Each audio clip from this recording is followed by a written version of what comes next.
Assalamualaikum, saya ada pengumuman. Pada minggu hadapan akan diadakan pertandingan robotik. Oleh itu, saya sarankan kamu bertiga yang menyertainya.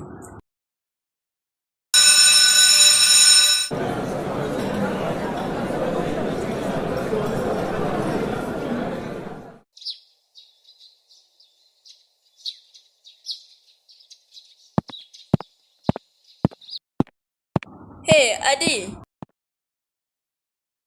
Kau kumpulan dengan aku kan? Petang ni, jom pergi ke bengkel robotik. Oh, ya, baiklah. Ha? Mari sertai kami di bengkel petang ni, Cahaya.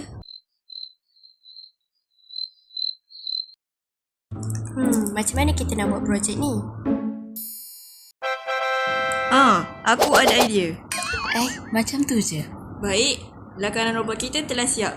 Mari kita mula memasang. Macam salah je cara kita pasang ni. Aku tahu jawapan, tapi kenapa aku takut? Ish, kenapa robot aku tak menjadi? Kenapa aku tak berani tegur? Aku di mana ni? Apakah? Siapakah kau? Kau takkan berjaya kalau kau senyap. Aku tak boleh. Kau buat tanpa berfikir. Tidak. Kau langsung tak berani nak tegur. Tidak. Berilmu bermaksud saling berkongsi idea demi membina kejayaan bersama. Kemahiran bermaksud menggunakan kebolehan diri bagi melengkapi kekuatan pasukan. Beradab bermaksud bekerjasama dengan penuh amanah. Kita ubah diri untuk ubah dunia.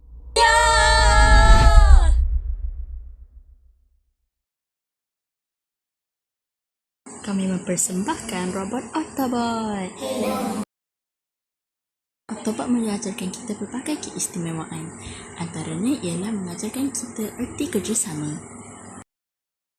Aduh, boleh ke tak ni? Menangnya adalah The Radiant. Kita ke ni? Cahaya, kamu telah berjaya mengatasi kelemahan kamu. Aku dah berjaya. Kita semua telah berjaya. Alamak, robot rosak lagi. Hai.